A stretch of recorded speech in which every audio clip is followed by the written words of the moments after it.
حول ولا قوة إلا بالله العلي العظيم.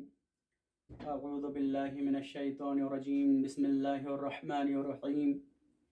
الحمد لله رب العالمين وصلى الله على الأنبياء والمرسلين لا سيما بالقاسم محمد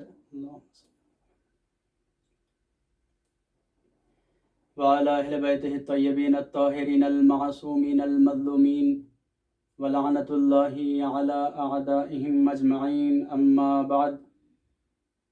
عن أبي جعفر عليه الصلاة والسلام قال عالم ينتفع بعلمه أفضل من 70,000 عابد. ناظرین سلام علیکم.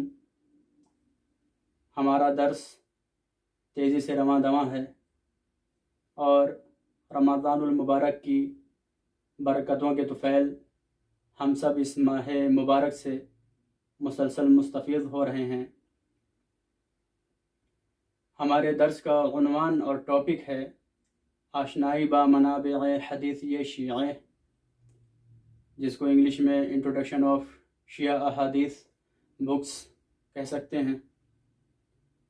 اور ہم جو ہے مسلسل اب تک مرحوم کلینی اور آپ کی کتاب کافی سے آشنا ہوئے، اور یہ سلسلہ انشاءاللہ ایک اور جلسے میں تمام ہو جائے گا، اور پھر ہم شیخ صدوق اور ان کی کتاب الفقیہ میں داخل ہو جائیں گے. سامعین، جس حدیث کو میں نے سرنامہ سخن قرار دیا ہے، اس میں امام محمد باقر علیہ السلام ارشاد فرماتے ہیں عالم ينتفع بعلمه افضل من 70,000 عابد. ایک ایسا عالم کہ جس کے علم سے استفادہ کیا جائے، نفع اٹھایا جائے، وہ 70,000 عابد سے افضل ہے. ایک سلسلہ ہم نے شروع کیا تھا ان اصطلاحات سے آشنائی کا کہ جو علم حدیث اور علم رجال میں مبتلا ہیں اور کثرت سے استعمال ہوئی. آج بھی ہم اس جلسے میں کچھ اصطلاحات سے آشنا ہوں گے، تو ہم تیزی سے اس کاروان کو آگے بڑھاتے ہیں تاکہ کہیں ہماری جو ہے ویڈیوز زیادہ لمبی نہ ہو جائیں. اصل ہم پہلے بھی پڑھ چکے، پچھلے سبق میں جو ہے اصل کتاب اور جامع کے سلسلے میں ہم لوگ آشنا ہوئے. ایک مختصر سا مرور ہو جائے. اصل اس مجموعے کو کہتے ہیں، روایات کے اس مجموعے کو کہتے ہیں کہ راوی نے بغیر کسی واسطے کے معصوم سے اس کو لیا ہو، سنا ہو. اور کتاب دوسری اصطلاح ہے کتاب اس مجموعے کا نام ہے، روایات کے اس مجموعے کا نام ہے کہ جس کے لیکھک نے، رائٹر نے، جس کے لکھنے والے نے تمام روایات کو خود معصوم سے نہیں سنا ہے بلکہ دوسروں نے روایت کی ہو اس سے. اور مستدرک، جیسا کہ نام سے ہی بات واضح ہے، یعنی کہ طلب درک، ایک ایسی احادیث کے مجموعے کی کتاب کو کہا جاتا ہے کہ جس میں مصنف کا ہدف اور ٹارگٹ یہ رہا ہو کہ کسی دوسرے کی کتاب کو اسی کی روش، اسی کے طریقے، اسی کے میتھڈ پر لکھ کر کے اس کتاب کو مکمل کیا جائے، جیسا کہ مستدرک وسائل الشیعہ وغیرہ. اس کے بعد کی اصطلاح ہے مسند احادیث کے ان مجموعوں کو کہا جاتا ہے کہ جس میں مؤلف نے اصحاب میں سے شمار ہونے والے راویوں کے نام کے اساس پر کتاب کو لکھا ہو. اس کے بعد سنن ان احادیث کے مجموعوں کو کہا جاتا ہے کہ جن کی روایات کو کسی خاص ٹاپک، خاص موضوع کے تحت جمع کیا گیا ہو، سمیٹا گیا ہو، جیسا کہ سنن النبی. اس کے بعد کی اصطلاح ہے نوادر حدیث کی اس کتاب کو کہا جاتا ہے کہ جس میں روایات بہت کم ہیں، لیکن چونکہ اس کے ٹاپکس، اس کے موضوعات مختلف ہیں، اس لیے اس کو جو ہے کوئی خاص نام نہیں دیا جا سکتا اور اسے نوادر کا نام دیا جاتا ہے. اس کے بعد جامع کے بارے میں ہم تفصیل سے اپنے گزشتہ جلسوں میں جان چکے۔ ایک اور اصطلاح ہے امالی۔ املا کی جمع ہے امالی۔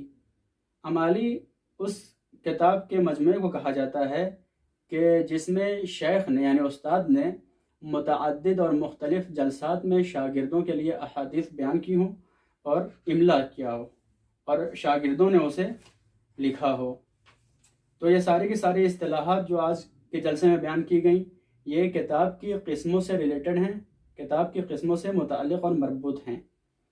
انشاءاللہ اب ہم جو ہے اس جلسے کو یہیں پہ تمام کرتے ہیں اور چلتے ہیں اپنے سلائیڈ کی طرف تاکہ کتاب کافی کے جلسے کو آج ہم اتمام تک پہنچا سکیں۔ تو ناظرین آئیے آج کا جلسہ شروع کرتے ہیں۔ ہم لوگوں نے کل آخری اسٹیج میں اخباریوں کا شبہ پڑھا تھا، اخباریوں کی دلیل۔ ان کی سب سے پہلی دلیل یہ تھی کہ جناب شیخ کلینی علیہ الرحمہ نے اصحاب اربع امام میں سے کسی ایک سے ملاقات کی اور ان کو کتاب دی۔ پھر وہ کتاب امام مہدی علیہ السلام کی خدمت میں آئی۔ آپ نے تمام روایت کو دیکھا اور دیکھنے کے بعد سے فرمایا، کتاب کو دیکھا، دیکھنے کے بعد فرمایا الکافی کافٍ لشیعتنا۔ تو اس کا جواب ہم نے اس طرح سے دیا کہ سب سے پہلے آپ کا یہ کہنا کہ اصحاب اربعہ میں سے کسی سے مرحوم کلینی کا ملنا جو ہے ثابت نہیں ہے، ہمارے پاس کوئی پروف نہیں ہے کہ آپ ملے ہوں۔ دوسری بات یہ کہ جس راوی نے اس حدیث کو نقل کیا ہے کہ الکافی کافٍ لشیعتنا، اس راوی کا نام کسی نے نہیں لیا ہے، مجہول ہستی ہے۔ اور خود جو ہے محدث محمد امین استرابادی کہتے ہیں کہ اس حدیث کی نہ تو کوئی اصل ہے اور نہ ہی سند ہے۔ اب آج ہم شروع کرتے ہیں اخباریوں کی دوسری دلیل۔ اخباریوں کی دوسری دلیل جو ان کی مہم ترین دلیل یہ ہے وہ کہتے ہیں کہ خود مرحوم کلینی کتاب کے مقدمے میں لکھتے ہیں کہ بالآثار الصحیحۃ عن الصادقین، امام محمد باقر اور امام صادق علیہم السلام سے صحیح آثار کے اوپر عمل کرنا جو چاہے وہ اس روایت اور اس کافی کے اوپر عمل کر سکتا ہے۔ تو اس عبارت سے پتہ چلتا ہے کہ مرحوم کلینی کا عقیدہ یہ ہے اور ان کے عقیدہ یہ ہے کہ ساری کی ساری روایتیں صحیح ہیں، اگر صحیح نہیں ہوتی تو وہ بالآثار صحیحۃ عن الصادقین نہیں کہتے۔ اور اسی جو ہے کے بارے میں شیخ حر آمولی اس عبارت کو نقل کرنے کے بعد سے، اس پیراگراف کو نقل کرنے کے بعد سے لکھتے ہیں کہ اس بات سے پتہ چلتا ہے کہ اس میں جو کچھ بھی ہے وہ ساری کی ساری باتیں صحیح ہیں، لیکن صحیح قدماء کی اصطلاح میں، قدماء ہم جان چکے، سید ابن طاؤس کے پہلے کے زمانے کو قدماء کہا جاتا ہے، تو قدماء کی اصطلاح میں صحیح ہے۔ اب قدماء کی اصطلاح میں صحیح کس کو کہتے تھے؟ بے معنی اس معنی میں کہ راوی کو پتہ یعنی کہ روایت کو نقل کرنے والے کو اس بات کا جو ہے علم ہو جائے اور کہ یہ روایت جو ہے معصوم سے صادر ہوئی ہے، یہ قطع اور یقین حاصل ہو جائے کہ یہ فلاں روایت جو ہے معصوم سے صادر ہوئی ہے، اب وہ کسی بھی طریقے سے ہو، چاہے وہ قرائن قطعیہ کے ذریعے سے ہو یا تواتر کے ذریعے سے ہو۔ جو قرائن ہم نے پہلے پڑھے، مثلا گزشتہ کتابوں میں ذکر ہونا، اصول میں ذکر ہونا، یہ سب قرائن قطعیہ تھے، یا تواتر کے ذریعے سے جو ہے ناقل کو یقین اور قطع حاصل ہو جائے۔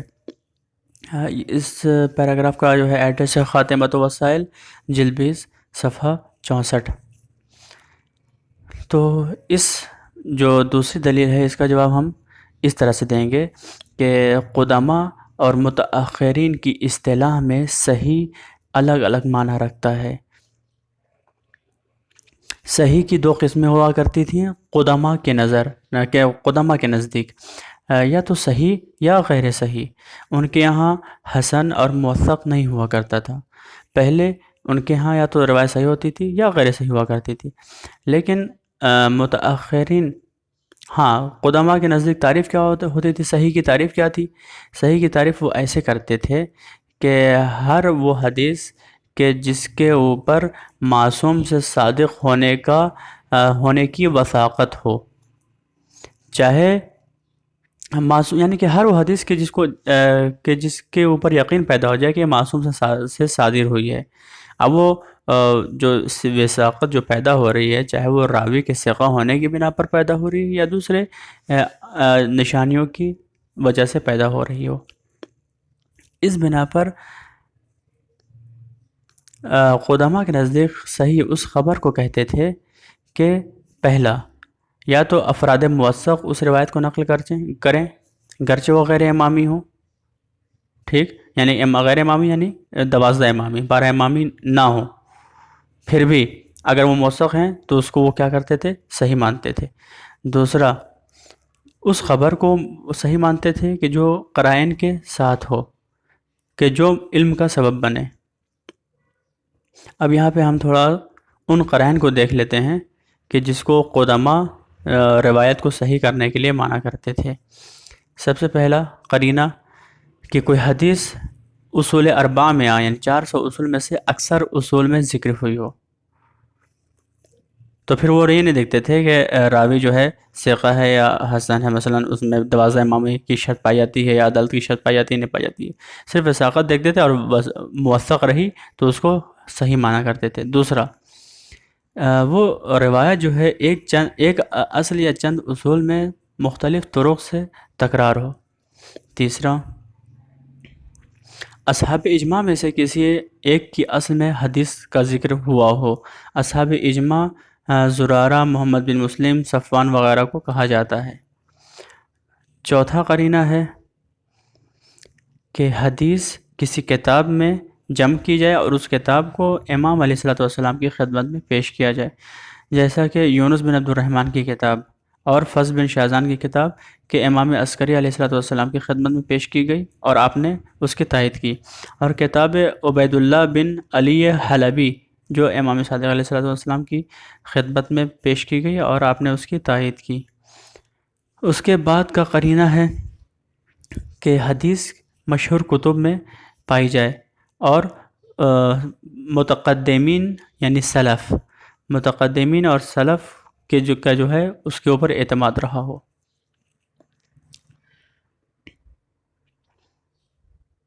اب اس بنا پر متأخران کے نزدیک یعنی جو متأخر ہیں، سید ابن طاؤس کے بعد کا جو زمانہ ہے، ان کے نزدیک جو ہے حدیث کی 4 قسمیں بنتی ہیں: صحیح، حسن، موثق اور ضعیف۔ صحیح متأخران کے نزدیک جو ہے اس حدیث کو کہتے ہیں کہ سب سے پہلے اس کی سند متصل ہو، پلس سارے کے سارے راوی جو ہے امامی ہوں یعنی 12 امامی ہوں، پلس سارے کے سارے راوی عادل ہوں۔ اس بنا پر ہم کہہ سکتے ہیں کہ جو قدامہ کے نزدیک صحیح کی اصطلاح تھی، وہ جو ہے متأخرین کی صحیح کی جو اصطلاح ہے اس سے عام ہے، یعنی اس سے بڑی ہے۔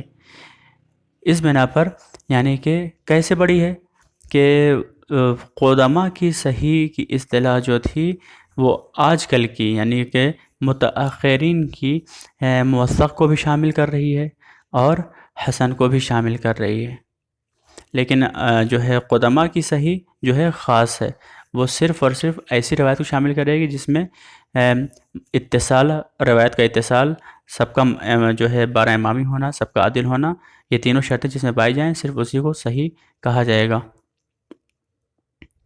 اسی وجہ سے ہم دیکھتے ہیں کہ کافی میں روایات مرسل جو ہے نقل ہوئی ہیں اور افراد مجہول سے بھی روایتیں نقل ہوئی ہیں، افراد ضعیف سے بھی روایتیں نقل ہوئی ہیں۔ کیونکہ مرحوم کلینی جس زمانے میں رہتے تھے اس زمانے میں صحیح صرف اور صرف ایسی روایت کو کہا جاتا تھا کہ جس کا معصوم سے صادر ہونا قطعی ہو جائے۔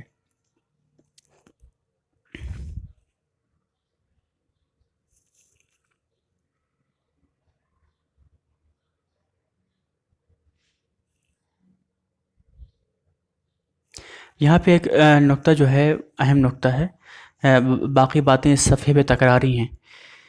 نقطہ یہ ہے کہ اگر کوئی حدیث ضعیف السند ہو تو اس کا معنی یہ نہیں ہے کہ ہم اس کو جو ہے ٹھکرا دیں، وہ مردود ہو جائے، بلکہ جو حدیثیں ضعیف السند ہوا کرتی ہیں متأخران اس کو جو ہے یوز کرتے ہیں الگ الگ موارد میں. مثلا جو ذوف سند تھا اس ذوف سند کا جبران کرتے ہیں شہرت فتوائی کے ذریعے سے یا متن کی ارزیابی کے طریقے سے. شہرت فتوائی یعنی کہ روایت ضعیف ہے لیکن اگر فتویٰ مشہور ہے، مثلا جو روایت ضعیف تھا اس کا جو مفہوم تھا اسی سے ریلیٹڈ اکثر فقہا فتویٰ دیں، تو چونکہ اکثر فقہا فتویٰ دے رہے ہیں تو اب اس روایت کی سند میں جو ضعف پایا جا رہا تھا اس کا جبران شہرت فتویٰ کے ذریعے سے ہو جائے گا. یا یہ کہ دوسرا میتھڈ ہے متن کی ارزیابی کر کے، یعنی کہ ہم متن روایت کو دیکھیں گے، سند نہیں، متن روایت کو دیکھیں گے قرآن و حدیث اور جو ہے تاریخ مسلم سے ٹکرا رہا ہے یا نہیں ٹکرا رہا ہے. اگر نہیں ٹکرا رہا ہے بلکہ اس کی تائید ہی کر رہا ہے تو پھر اس کی سند کا جو ہے جو ضعف تھا اس کا جبران ہو جائے گا. بالکل ویسے ہی جیسے حدیث مقبول میں ہوتا ہے. حدیث مقبول میں کیا تھا ہم نے پڑھا کہ ایسی حدیث کہ اس کے اوپر عمل کرنے کے لیے علماء نے اس کی سند کی صحت اور ضعف کو دیکھا ہی نہیں، اور بغیر ضعف و صحت کو دیکھے اس کے اوپر عمل کرنے لگے، تو اسی طریقے سے ہم ضعیف کو بھی درجہ دے دیں گے. اس بنا پر ہم کہہ سکتے ہیں کہ جو مرحوم کلینی نے فرمایا تھا اپنے خطبے میں بالآثار الصحیحۃ عن الصادقین علیہم السلام، ہم کہہ سکتے ہیں کہ یہاں پہ جو صحیحہ کی لفظ مرحوم کلینی نے استعمال کی ہے وہ صحیحہ قدماء کی اصطلاح میں تھی، اور وہ آج کل کی اصطلاح سے جو ہے کوئی منافات نہیں رکھتی ہے. اب یہاں پہ کچھ علماء کے نظریات ہم پڑھ لیتے ہیں. شہید اول کہتے ہیں کہ کتاب الکافی فی الحدیث الذی لم یعمل الاصحاب مثلہ، کتاب کافی حدیث میں ایک ایسی کتاب ہے کہ اس کے جیسی دوسری کتابیں لکھی نہیں گئیں. یہ شہید اول کی تعریف کر رہے ہیں آپ. اس کے بعد شہید ثانی اس کتاب کی تعریف میں فرماتے ہیں الکتاب الکافی والمنہل العذب الصافی والعمری لم ینسج علی منوالہ ومنہ یعلم قدر منزلتہ وجلال حالہ. شہید ثانی کہتے ہیں کہ کتاب کافی ایک ایسی کتاب ہے کہ جو صاف اور میٹھا پانی ہے، اور میری جان کی قسم اس جیسی کتاب اب تک نہیں لکھی گئی، اور اسی سے پتہ چلتا ہے کہ اس کتاب کافی کی منزلت اور قدر کیا ہے.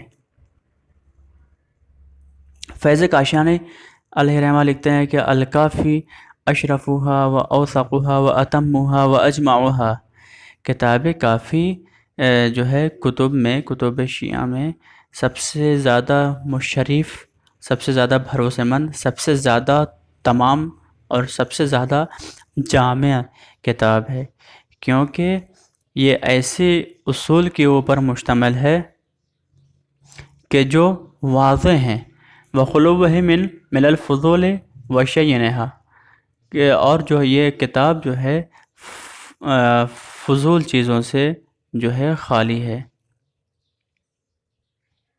اس میں بینات یعنی کہ جو واضح چیزیں ہیں وہ شامل ہیں، اور فضول اور بیکار کی چیزیں نہیں ہیں.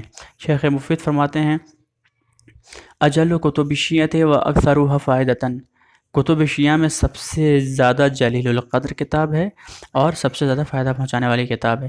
علامہ مجلسی علیہ رحمہ کہتے ہیں اضبط الاصول و اجمعها و احسن مؤلفات الفرقۃ الناجیۃ و اعظمها، اصول کافی سب سے مضبوط اصول میں سے ہے اور سب سے زیادہ جامع ہے، اور سب سے بہترین تالیفات فرقہ ناجیہ کی تالیفات میں سے سب سے بہترین ہے، اور فرقہ ناجیہ کی تالیفات میں سے سب سے عظیم تالیف ہے. فرقہ ناجیہ یعنی فرقہ شیعہ. مرحوم کلینی جس زمانے میں اس کتاب کی تالیف کر رہے تھے اس زمانے کو ذرا اگر ہم دیکھیں تو ہمیں ایسا پتہ چلتا ہے کہ جس وقت آپ رے میں رہا کرتے تھے اس وقت رے میں تفکر سنی پایا جاتا تھا. اسی وجہ سے آپ قم چلے آئے تھے اور قم میں آپ نے اس کتاب کو لکھنا شروع کیا. 20 سال تک آپ نے اس کتاب کو لکھا ہے، جو اس بات کی گواہی ہے کہ آپ نے بہت زیادہ دقت اور بہت زیادہ محنت کی. اور آپ کے زیادہ تر اساتید بھی قم سے ہی بلونگ کرتے ہیں، قم کے ہی رہنے والے ہیں۔ لیکن مرحوم کلینی نے اپنی کتاب کو قم اور رہ میں منتشر نہیں کیا، بلکہ اس کو جا کر کے بغداد میں منتشر کیا۔ بغداد میں منتشر کرنے کی وجہ میں سے ایک وجہ یہ ہے کہ اس وقت بغداد مرکز خلافت ہوا کرتا تھا۔ اب یہاں پہ یہ صفحہ بھی جو ہے تکراری ہے، اس کو ہم لوگ پہلے کے سب جو ہے بیانات میں پڑھ چکے ہیں۔ اب یہاں پہ ہم جو ہے نظریہ آیت اللہ خوئی سے آگاہی حاصل کریں گے، جو شاید مرحوم کلینی کی شہادت ہے کہ کافی کی تمام روایات صحیح ہیں۔ اس کے سلسلے میں آیت اللہ خوئی علیہ رحمہ فرماتے ہیں کہ اگر بالفرض ہم اس عبارت کو مرحوم کلینی کی شہادت بھی مان لیں، صحت کے اوپر، یعنی خبر کی صحت کے اوپر، روایات کی صحت کے اوپر شہادت بھی مان لیں، تو بھی جو ہے دو طرح سے انہوں نے جواب دیا ہے۔ کہتے ہیں مرحوم آیت اللہ خوئی کہتے ہیں کہ اگر کلینی کا مقصد اس عبارت سے، یعنی کہ بالآثار صحیحۃ یعنی صادقاً علیہ السلام سے یہ ہے کہ روایت کی صحت سے آپ کا اگر مقصد یہ ہے کہ ساری کی ساری روایاتیں صحیح ہیں چونکہ راوی موثق ہے، قرینوں کو دیکھے بغیر، تو مرحوم خوئی علیہ رحمہ فرماتے ہیں کہ اگر آپ کا مقصد یہ ہے تو پھر یہ جو بات ہے، آپ کی جو دلیل ہے، یہ ہر روایت میں جاری نہیں ہوتی ہے، تمام کے تمام کافی کی جو ضعیف روایتیں ہیں اس کے اوپر جاری نہیں ہوتی ہے، کیونکہ وہاں پہ موجود ہی نہیں ہے، کیونکہ بعض روایاتیں جو ہے ضعیف افراد سے نقل ہوئی ہیں، جیسے کہ ابو البختری اور حسن بن عباس بن حریش، یہ لوگ ضعیف افراد ہیں کیونکہ مجہول ہیں، ان کے بارے میں علم رجال میں کچھ نہیں لکھا گیا ہے۔ اور اگر آپ کا منظور، آپ کا مقصد یہ ہے کہ ساری کی ساری کتاب کافی کی روایتیں صحیح ہیں اس جہت سے کہ وہ قرینوں کے ساتھ ہیں، تو مرحوم خوئی علیہ رحمہ فرماتے ہیں کہ ممکن تو ہے کہ قرینوں کے ساتھ ہو، لیکن سب سے پہلے مشکل یہ آئے گی کہ ان قرینوں کا تمام روایات کے ساتھ آنا بہت دور کی بات ہے، بہت دور کی کوڑی لانا ہے۔ اور دوسرے یہ کہ مرحوم کلینی جن قرائن کو روایات کی صحت کا سبب مانتے ہیں، اگر وہ قرائن ہم تک پہنچیں تو شاید ہمیں اس سے ظن بھی ایجاد نہ ہو، ظن بھی پیدا نہ ہو، تو قط تو بہت دور کی بات ہے، قط یعنی یقین بہت دور کی بات ہے۔ بس اعتماد کلینی کا ان قرائن کے اوپر اعتماد کرنا ہمارے لیے کفایت نہیں کرتا ہے۔ کیوں نہیں کفایت کرتا ہے؟ کیونکہ یہ اجتہاد شخصی ہے، مرحوم کلینی کی یہ اجتہاد شخصی ہے۔ معجم رجال الحدیث جلد 1 صفحہ 85 پر یہ بات جو ہے کہی ہے آیت اللہ خوئی علیہ رحمہ نے۔ اب یہاں پہ ہم یہ دیکھتے ہیں آنے والے چیپٹر میں کہ کچھ حضرات نے کتاب کافی کو صحیح اور غیر صحیح کو ایک دوسرے سے الگ کیا ہے۔ مثلا بحرانی نے، جو کہ متوفہ 1186 ہیں، اپنے اساتید میں سے ایک استاد کے نقل کے ذریعے سے لکھتے ہیں، اور اس کے علاوہ شہید ثانی کے جو فرزند ہیں متوفہ 1011 ہجری منتہل جمان میں آپ نے جو ہے صحیح کو غیر صحیح سے الگ کیا ہے۔ اس کے علاوہ علامہ مجلسی متوفہ 1110 ہجری نے مرآت العقول میں صحیح کو غیر صحیح سے الگ کیا ہے۔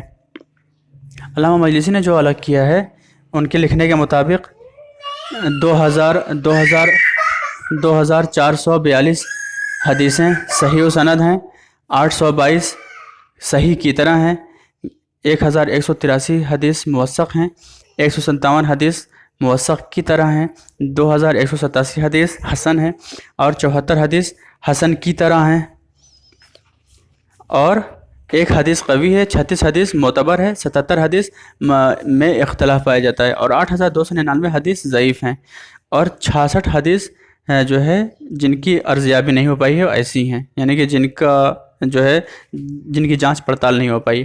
آقا بہبودی جو کہ علماء معاصر میں سے آتے ہیں، ہم نے جو ہے متأخر اور متقدم کو جانا، اور متقدم کے بعد آتا ہے معاصر، یعنی کہ ہمارے زمانے میں سے آتے ہیں۔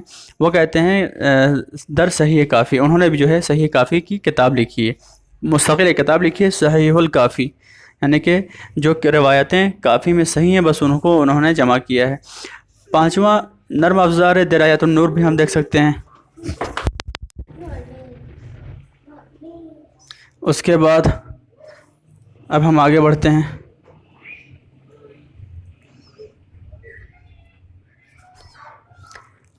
بحرانی کے اساتید میں سے جو ہے ان کے ایک استاد کی نظریے کے مطابق ہم کافی میں حدیث کی اقسام کو دیکھیں گے۔ وہ کہتے ہیں کہ حسن جو ہے 5072 حدیث ہیں، اور حسن 144 حدیث، موثق 1118 حدیث، قوی 302 حدیث، ضعیف 9485 حدیث۔ یہ روایت جو اس کا ایڈریس ہے لؤلؤ البحرین، شیخ یوسف بحرانی، صفحہ 394۔ آقا بہبودی کی صحیح کافی کے متعلق دیدگاہ اور نظر، وہ لکھتے ہیں سند کی بررسی کرنے کے بعد سے، سند اور متن کی بررسی کرنے کے بعد سے لکھتے ہیں کہ نہایتاً 4428 حدیث کو صحیح قطعی کہا ہے، اور درایت النور کے برنامے میں جو ہے 9488 سند صحیح ہیں، 3720 سند موثق، 6328 سند ضعیف ہیں۔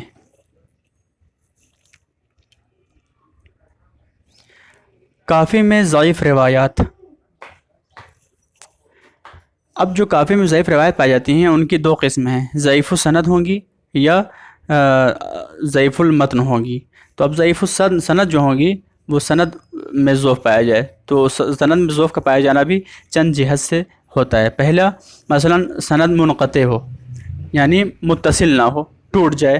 دوسرا راویان ضعیف پائے جائیں سند میں، جیسے غالی پایا جائے، شیعہ ہے لیکن غالی ہے، یا کذاب ہے یعنی جھوٹ بولنے والا ہے۔ مثال کے طور پر 6 روایت کتاب الحجہ میں باب فی شأن انا انزلناہ فی لیلۃ القدر و تفسیرها جو ہے سارے کے ساری جو ہے روایتیں حسن بن عباس بن حریش سے نقل ہوئی ہیں، اور یہ حسن بن عباس بن حریش جو ہے ضعیف ہے۔ نجاشی ان کے بارے میں لکھتے ہیں کہ ضعیف جداً، یہ حسن ابن عباس بہت زیادہ ضعیف ہیں۔ لہو کتاب انا انزلناہ فی لیلۃ القدر، ان کی کتاب تھی انا انزلناہ فی لیلۃ القدر کے متعلق، وہو کتاب ردی الحدیث، اور یہ کتاب بہت ہی زیادہ ضعیف ہے، مضطرب الالفاظ، جس کے الفاظ جو ہے مضطرب ہیں۔ یہ سارے کے ردی الحدیث اور مضطرب الالفاظ علم رجال میں الفاظ ذم میں سے شمار کیے جاتے ہیں۔ رجال نجاشی صفحہ 60 رقم 1138۔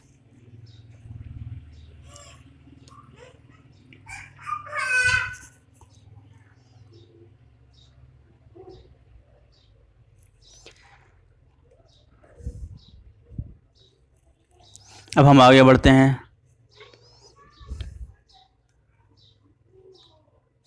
اب ضعف متن میں جو ضعف پایا جاتا ہے اس کو ہم آیت اللہ خوئی علیہ رحمہ کے نظریات کے مطابق دیکھیں گے کہ متن میں ضعف کیسا ہے۔ مثلا ان معاذ بن کثیر عن ابی عبداللہ علیہ السلام قال شہر رمضان 30 یوما لا ينقص واللہ ابدا، یہ روایت جو ہے اس کا متن ضعیف ہے۔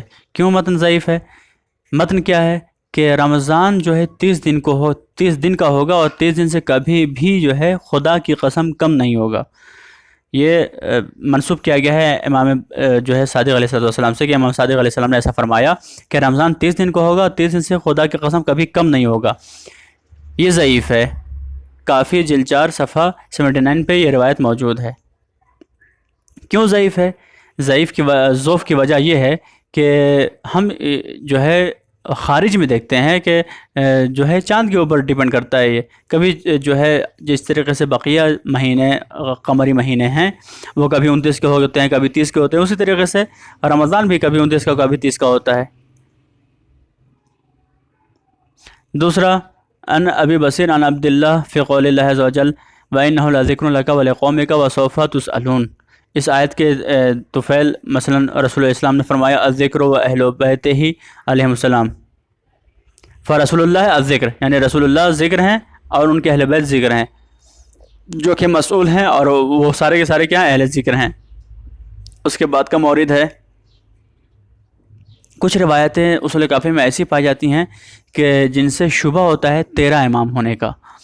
مثال کے طور پر ان سماع عن علی ابن الحسن بن رباط عن ابن عزینہ عن زرارہ قال سمعت ابا جعفر علیہ السلام, یعنی کہ میں نے امام باقر علیہ السلام کو فرماتے ہوئے سنا الاثنا عشر الامام من آل محمد, 12 امام آل محمد علیہ السلام سے ہیں, 12 امام آل محمد علیہ السلام سے ہیں. تو اب اس سے جو ہے شبہ پیدا ہو رہا ہے کہ شاید 12 امام جو ہے 13 امام ہو جائیں گے, کیونکہ مولا متقیان جو ہے رسول اسلام کی آل میں سے نہیں ہیں. کلہم محدث من ولد رسول اللہ, سارے کے سارے محدث ہیں اور رسول اسلام کی اولاد میں سے ہیں. تو اس سے ایک شبہ پیدا ہوتا ہے چونکہ مولا متقیان اولاد میں سے نہیں ہیں, تو 12 رسول اسلام کی اولاد پلس مولا متقیان 13 امام ہو جائیں گے, ایک شبہ پیدا ہوتا ہے. ومن ولد علی, یہ کہ سارے کے سارے جو ہے اور اولاد رسول اور اولاد علی میں سے ہیں. ورسول اللہ وعلی علیہ السلام ہم الوالدان, اور رسول اللہ اور علی دونوں کیا ہیں, والد ہیں. لیکن اس کا ایک جواب جو میری سمجھ میں آتا ہے وہ یہ ہے کہ اس حدیث کا مطلب یہ ہو سکتا ہے کہ 12 الاثنا عشر الامام من آل محمد علیہ السلام, آل محمد علیہ السلام سے 12 امام ہوں گے, سارے کے سارے محدث ہوں گے. اس میں مراد ہو سکتا ہے کہ حضرت شہزادی کونین ہوں مولا متقیان کو چھوڑ کر کے, مولا متقیان کو چھوڑ کر کے اگر ہم شہزادی کو جوڑیں تو 12 بنتے ہیں, اور 12 کے 12 کیا ہیں, محدث ہیں. تو چونکہ مردوں کی تعداد زیادہ تھی عورتوں کے اوپر, چونکہ عورت صرف ایک آ رہی تھی, اس لیے سب کے یہاں پہ اس حدیث میں امام کی لفظ استعمال کی گئی ہے, سارے سارے امام ہیں پہلا. اور دوسرا محدث کہا گیا ہے, محدثہ نہیں کہا گیا ہے, کیونکہ 12 میں سے صرف ایک عورت حضرت شہزادی سلام اللہ علیہ آ رہی ہیں. تو ایسا جو ہے عرب کے کلام میں پایا جاتا ہے کہ جہاں اغلب مردوں کی ہوں وہاں مرد کی صیغہ استعمال کی جاتی ہے. من ولد رسول اللہ, رسول اسلام کے اولادوں میں سے, تو یہ بات یہاں تک صحیح ہو جائے گی. من ولد علی, اور علی کی اولاد میں سے بھی, تو علی کی اولاد میں سے اب وہ جو ہے 12 نہیں بلکہ 11 جوڑا جائے گا. کیوں؟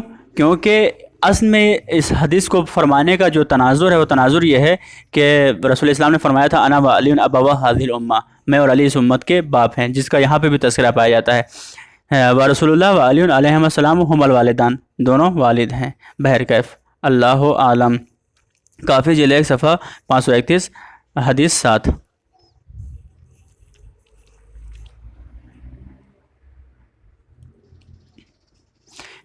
شیخ مفید نے اس روایت کو نقل کرنے کلینی سے روایت کو نقل کرنے کے بعد اس طرح سے ذکر کیا ہے کہ کلہم محدث علی ابن ابی طالب و احد عشر من ولدہ, کہ علی ابن ابی طالب ہیں اور ان کے 11 بچے ہیں, 11 بیٹے. ارشاد جلد 2 صفحہ 328.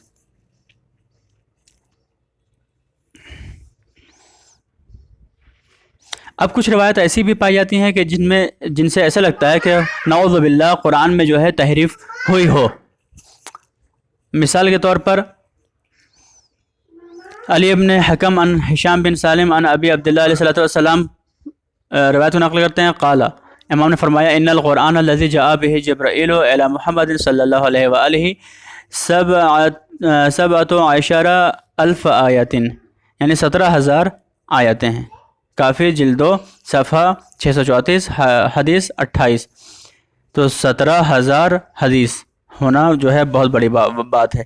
یہ وافی جلد 9 صفحہ 1781.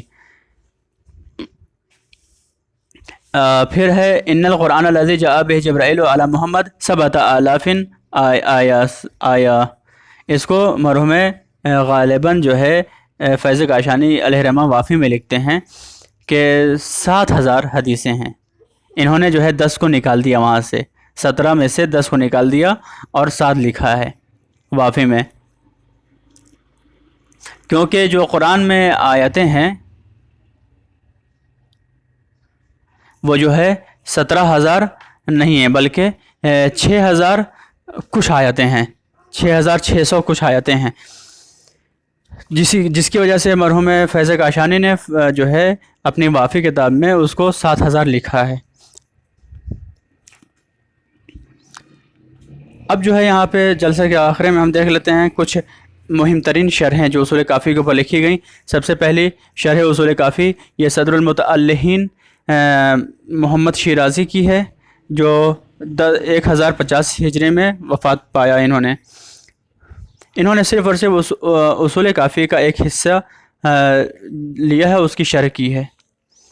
دوسرا شرح اصول الکافی للمازندرانی مولا محمد صالح مازندرانی کی ہے، جو کہ 1081 ہجری میں وفات پائے. اس میں جو ہے اصول کا ایک ٹکڑا پایا جاتا ہے اور روضہ کافی کا ایک ٹکڑا پایا جاتا ہے جس کی انہوں نے شرح کی ہے. یہ اثر جو ہے 12 جلدوں کا ہے، جس میں علامہ شعرانی نے حاشیہ لگایا ہے اور یہ کتاب چاپ ہوئی.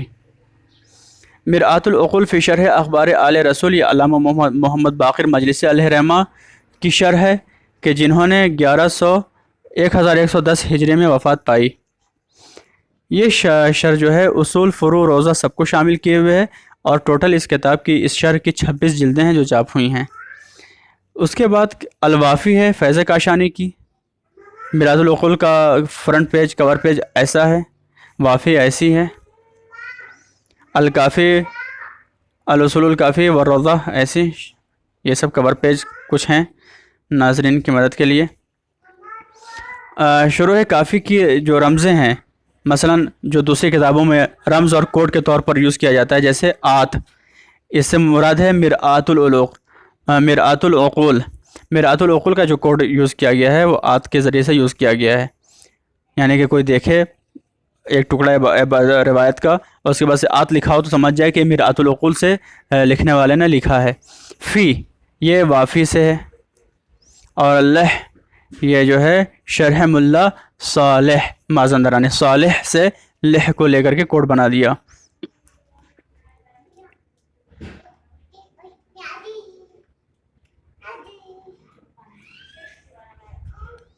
یہاں پہ کچھ ترجمے بھی کیے گئے ہیں، مثلا ترجمہ بہبودی، ترجمہ شرح مصطفوی، ترجمہ کوہ قمری وغیرہ. یہاں پہ ایک آخری سوال تحقیق کے لیے ہے کہ کیا اصول کتاب کافی میں ضعیف السند روایات کا پایا جانا اس بات کے مترادف ہے کہ ہم جو ہے ساری کی ساری کتاب کافی کو جو ہے چھوڑ دیں، کتاب کافی کو الگ رکھ دیں؟ ہرگز نہیں. تو اس کا جواب ہے ہرگز نہیں. وآخر دعوانا ان الحمد للہ رب العالمین. یہاں ہمارے اصول کافی کا چیپٹر کلن کتاب کافی کا چیپٹر کلوز ہوتا ہے، باب کتاب کافی بند ہوتا ہے، اور انشاءاللہ اب ہماری آپ کی ملاقات ہوگی شیخ صدوق اور ان کی کتاب فقیہ کے باب میں.